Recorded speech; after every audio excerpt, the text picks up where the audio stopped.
TED Thursday edition, take two. Elaina and I had a little technical difficulty on Tuesday, but here we are. We're back. We were very cool, and with Ted's tech support, we made it, but we didn't want to make people wait too long. So Yeah, here we are again. tech stuff happens, right? Totally. And so we're better for it. And so now we have Thursdays with Ted, which you may not have thought about before. Special edition. There you go.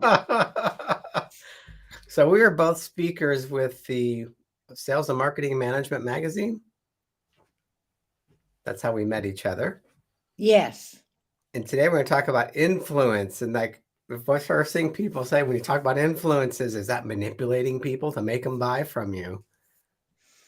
Okay. Well, so that gets to the definition of influence. And a lot of people say that they're a little afraid to even like engage in the concept because they feel it's manipulative.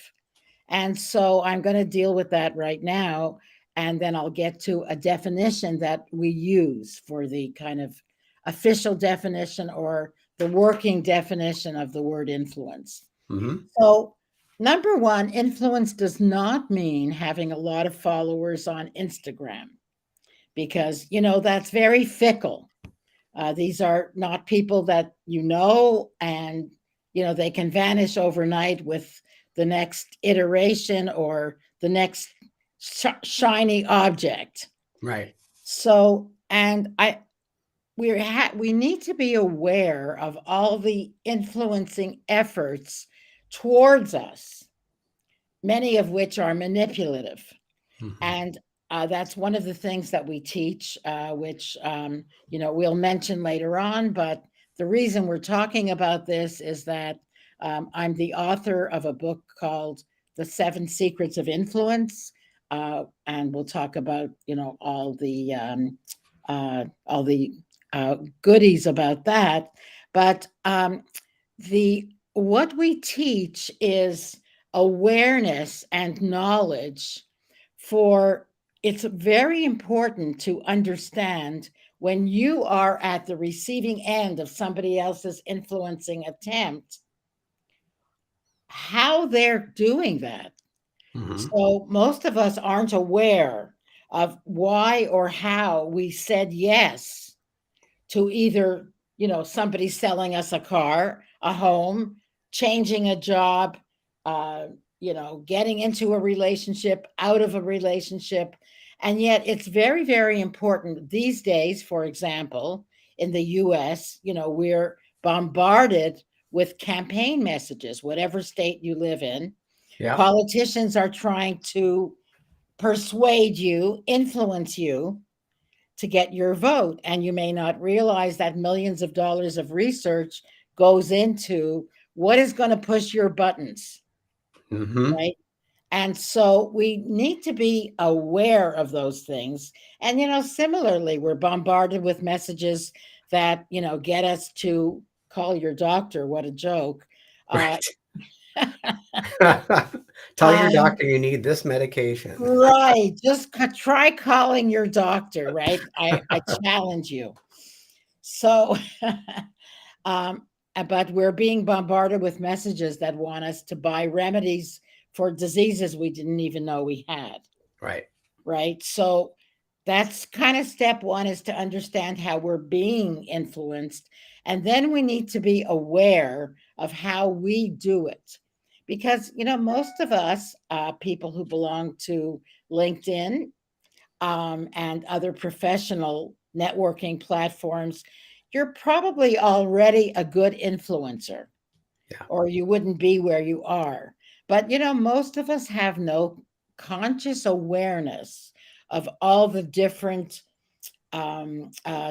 streams that goes into your being a good influencer. And that's very important, because even if you come out of a meeting and you did very, very well, let's say you scored, right? You got a yes. Yeah.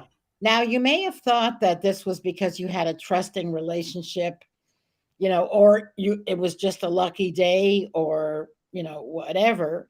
But unless you know exactly what you did and how you do it, you may not be able to replicate that good result. Hmm. Okay, so let me get to the manipulation issue that you just mentioned. So I like to look at this on a couple of dimensions. Influence is a set of behaviors and skills. It's a power. So, like electricity or nuclear, for example, Yeah. it's an inherent power, and then how you use it is kind of up to your own ethical or moral compass.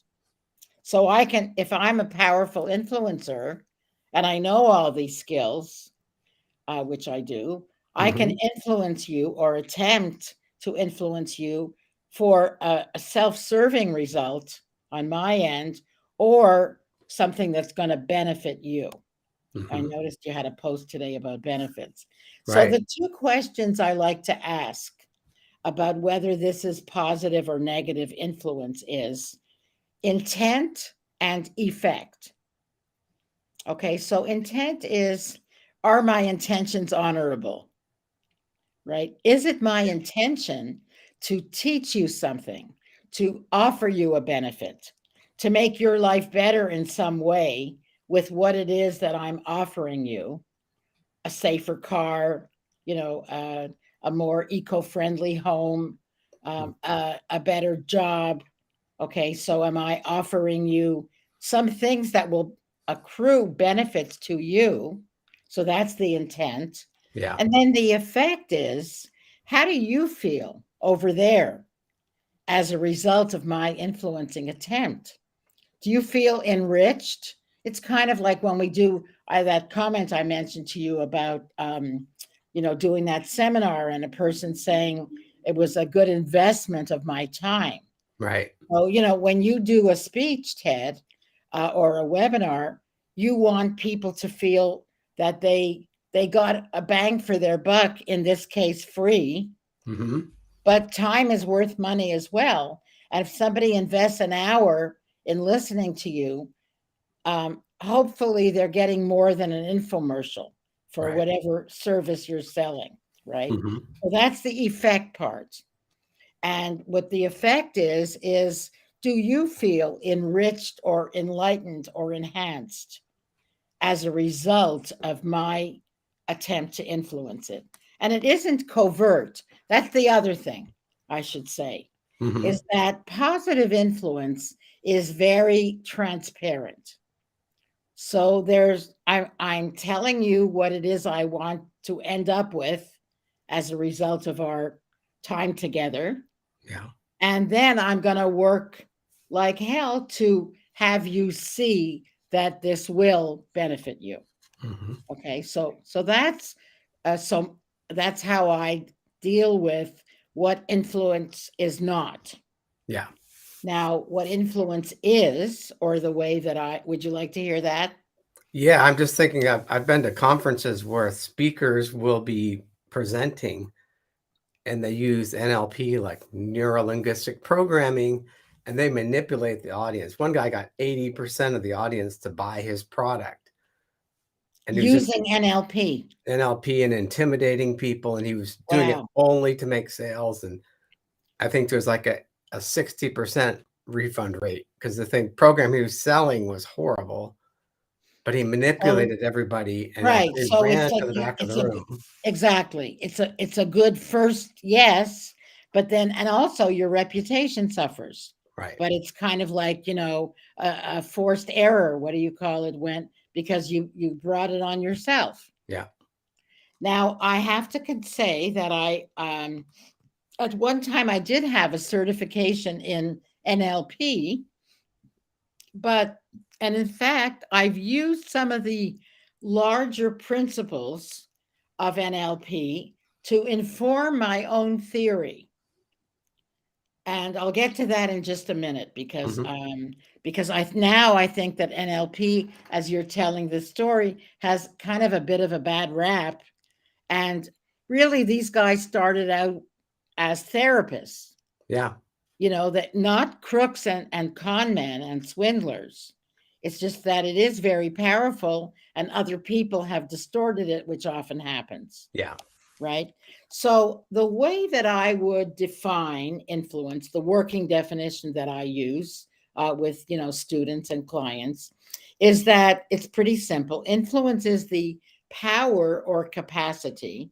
As I said earlier, it's like energy or electricity. It's a capacity. It's a power to affect change in the attitudes, values, and behaviors of other people, right? So the attitudes and values, I may change them on your part, but that's not measurable, Yeah.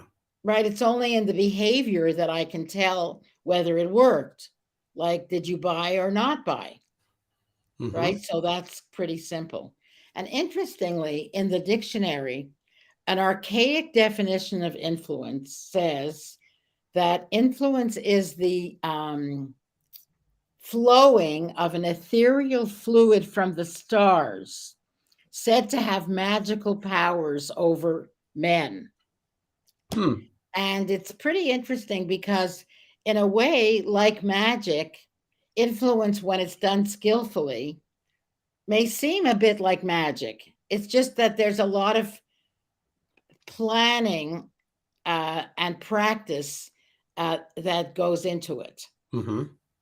Right. And so basically, my philosophy, the idea of what I teach is for people, and that's why we call this the extra edge, because it's kind of like giving people extra radar, right? And Yeah. the prism, I mean, the way it works is that at the beginning, people take a questionnaire, which is a psychometric questionnaire, and you learn what your influence style is over 6 different styles. Mm-hmm. And most of us are stronger in one or more, but we may not know it. So this is the awareness part. Right. And it simply gives people a way to be more strategic.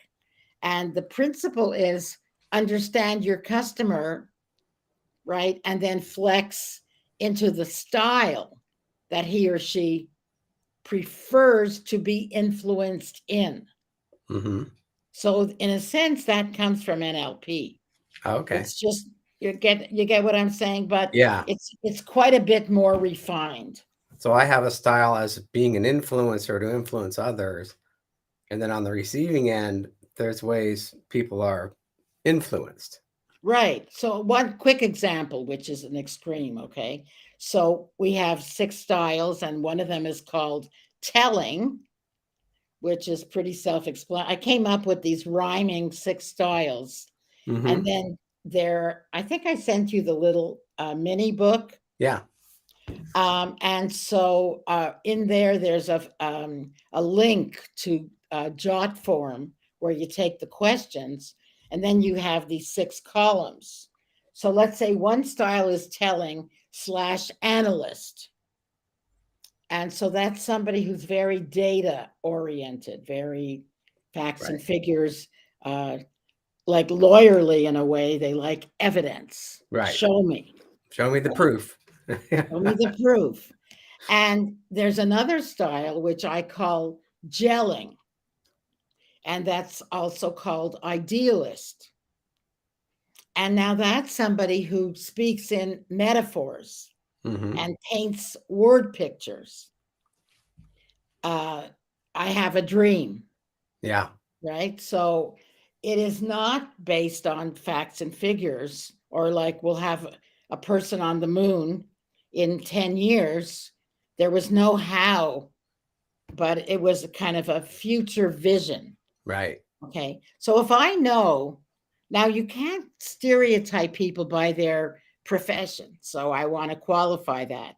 Like, if just because you're a CPA doesn't mean that you're facts and figures oriented. You might be, Mm-hmm. but every person is a research sample of one, right? Interesting. So that's the way you need to approach it, because Okay. at your peril, you So don't go by stereotype. job titles. Not at all. No, Maybe a lot of CPAs are that way, but but maybe not. And right. one of my books has a whole research appendix where we research people's results by company, like American Express, IBM, a couple of others, by gender, by title, by age. So it what came out was it's not what you think it is. So can you, like, you meet someone new and you, through conversation, can you kind of figure out what kind of type they are? Yes, you form a hypothesis. Let's put it that way, Okay.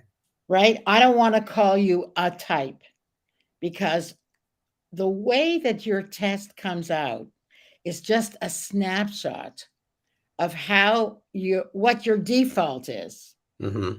and you may not even be aware of it, Right.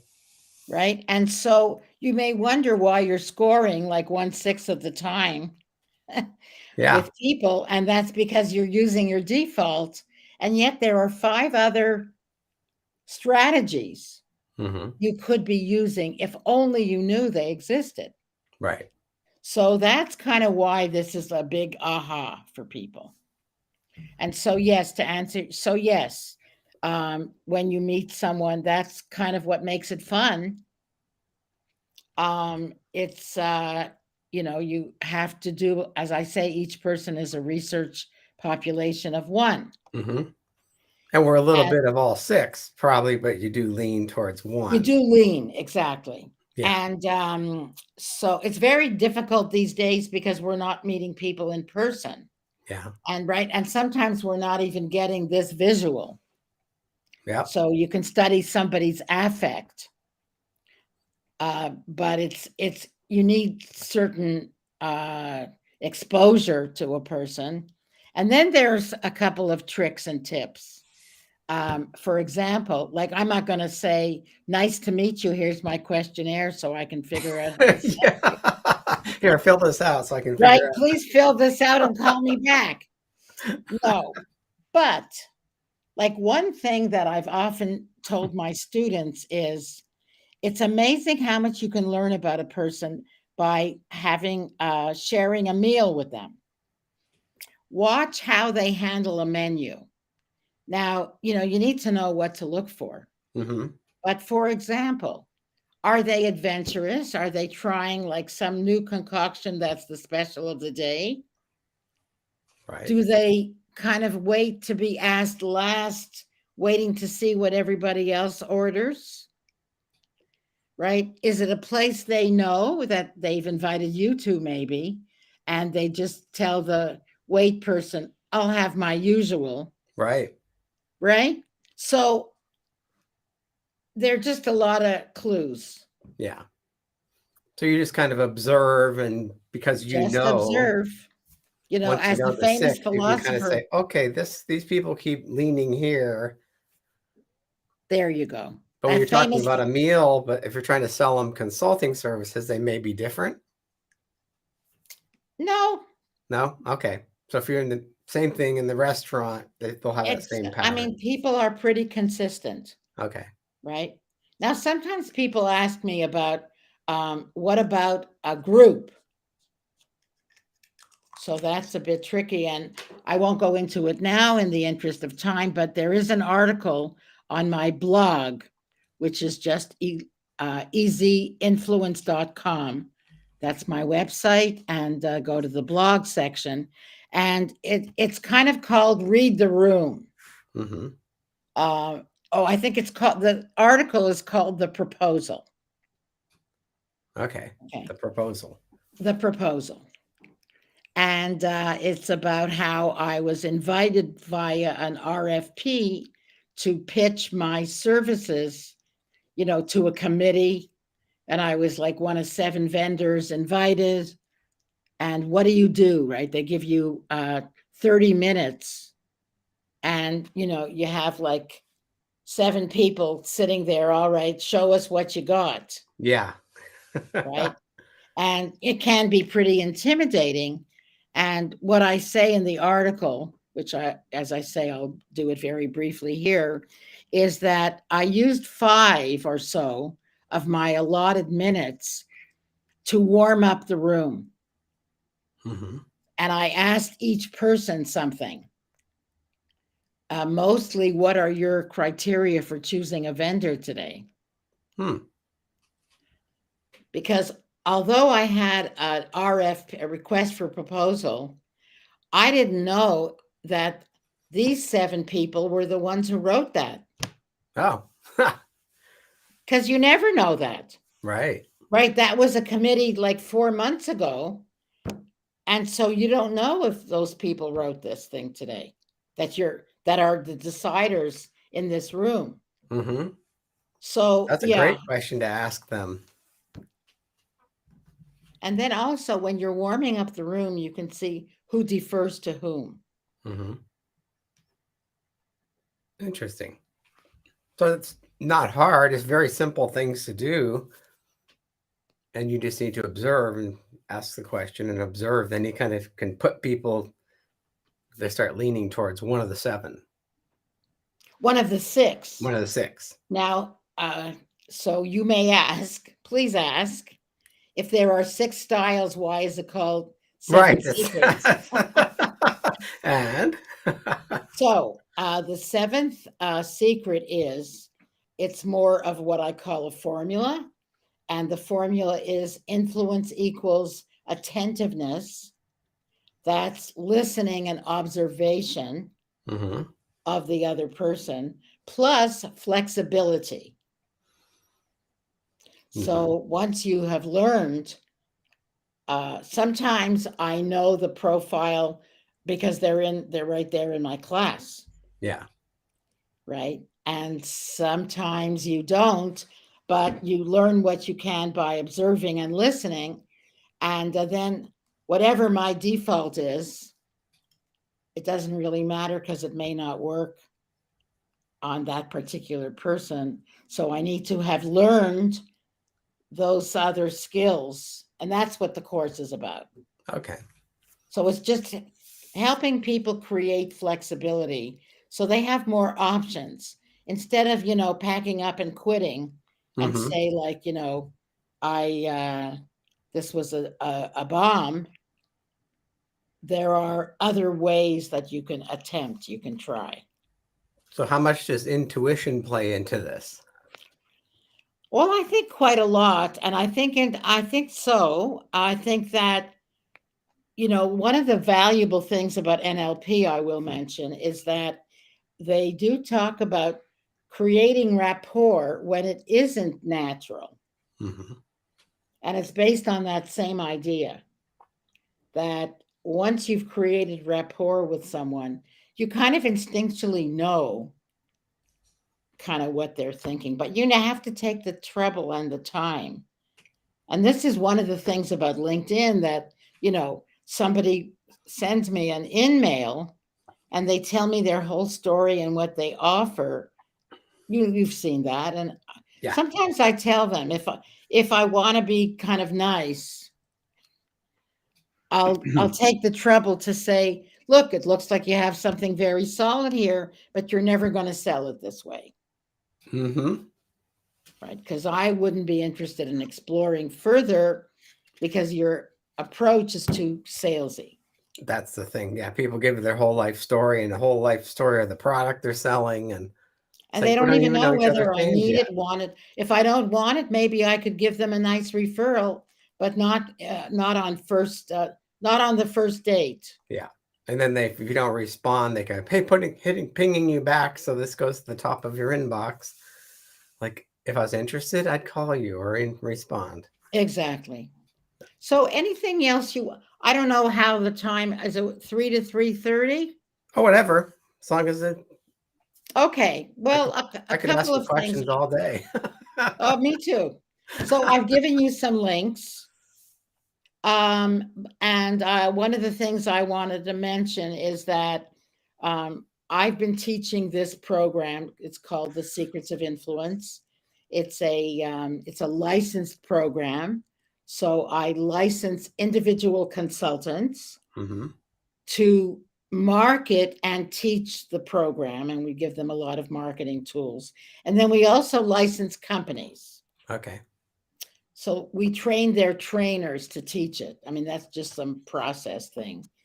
And since COVID, I kind of it was kind of like in my mind a bit, but I have to say that COVID sped this up. I worked with a very talented team who are technical educational designers Mm-hmm. specializing in adult e-learning. And so together we created an online version of the live class. Mm-hmm. So it's 12 modules, it's in Moodle, and it's a completely self paced, or for companies, it can be customized or hybrid.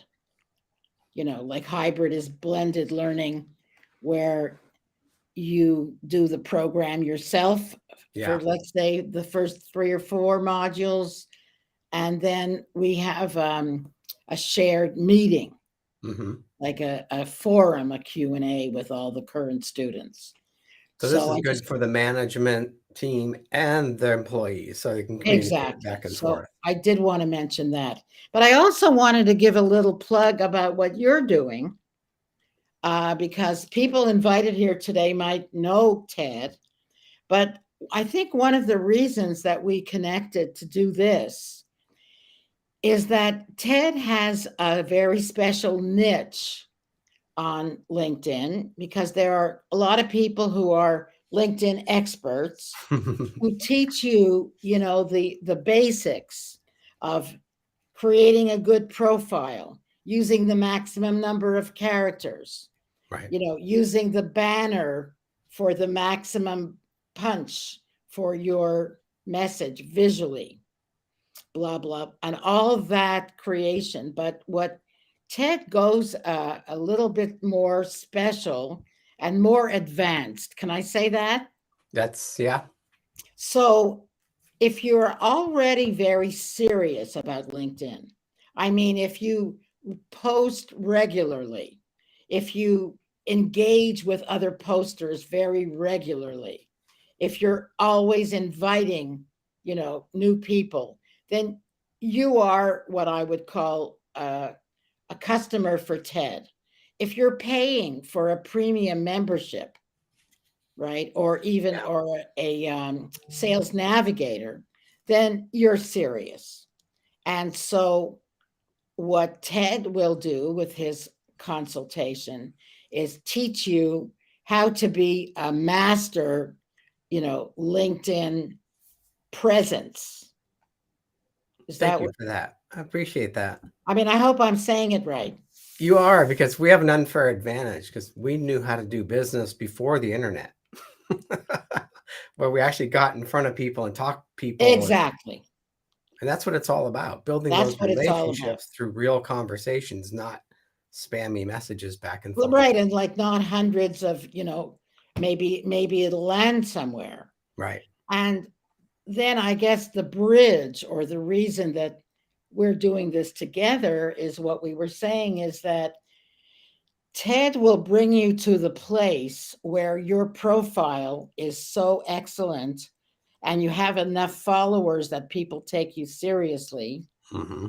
and you have enough posts that people want to go there. It's interesting. Your Right. content is reasonable and good.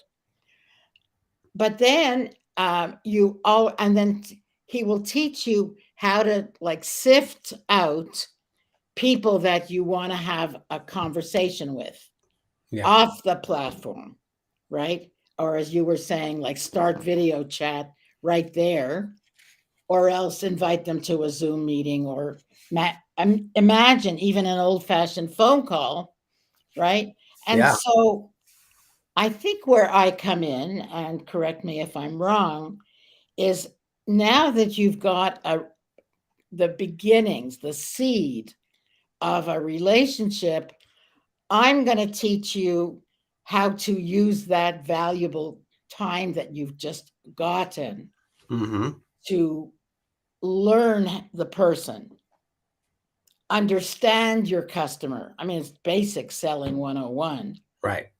right? And then I think you have a post today about benefits, Features and benefits. features and benefits. Yeah. Yeah, I can't wait to read your book because this is something I can take my whole consulting practice to a whole new level there you go.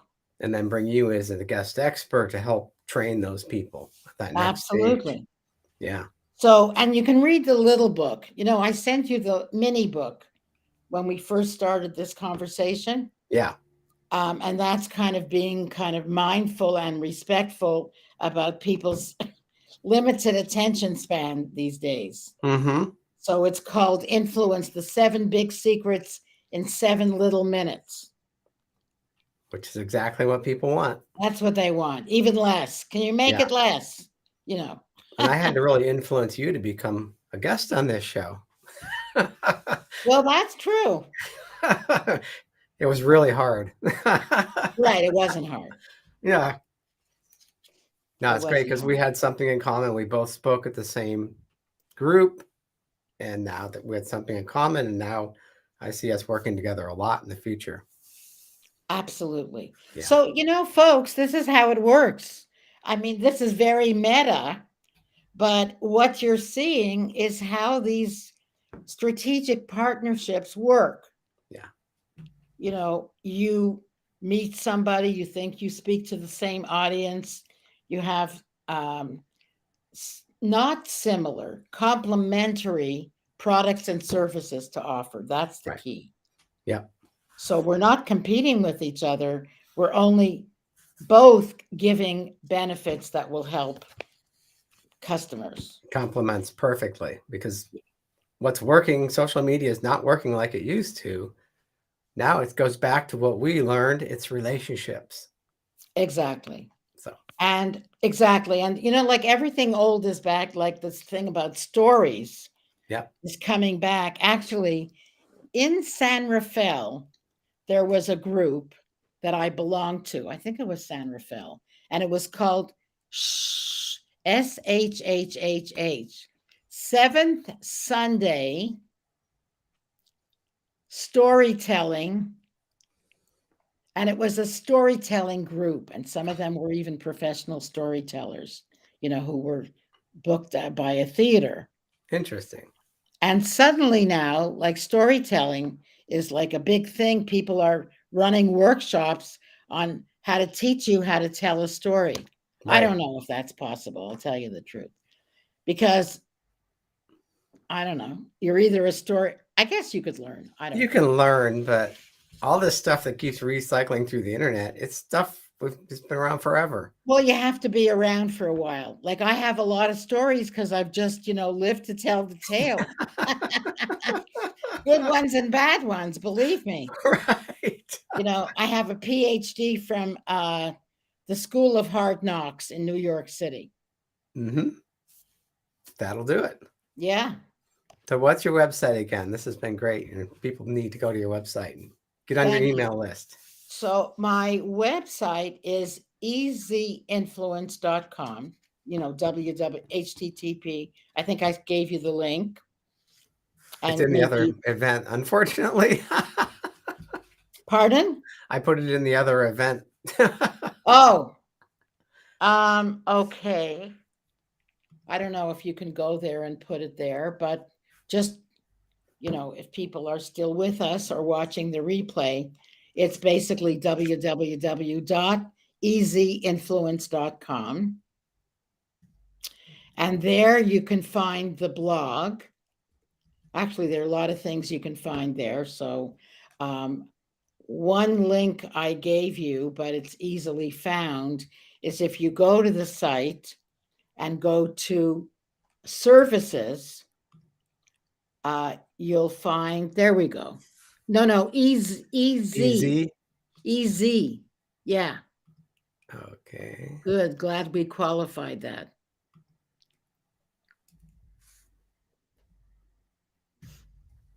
There we go. Easyinfluence.com.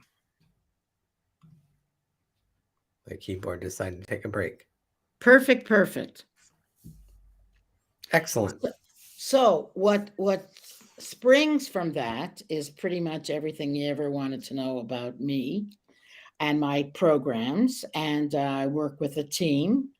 And if you go to services or to products and scroll down, you can see all about the influence program. And then further down, you can scroll to Secrets of Influence e-learning. Okay. And I think the title of that page is called Become an Influence Winner. This is great stuff. I really like this stuff. Thank you. So that's how to find out. And then also, if people just have questions after this, I'm certainly happy to have you contact me. Find you on LinkedIn and say you Find me on saw me on the LinkedIn, show. and it's or you can find my contact info. So I won't recite it now, but all my contact info is there. Cool. Thank you so much for your time. This has been great. Like I said, we could talk forever. I know, and maybe we will again. Yes, So, Ted, definitely. thank you so much for the invitation. Thanks for your confidence. And thank you for entering into this, what I hope will be a creative collaboration I think going so. forward. Thank you so much.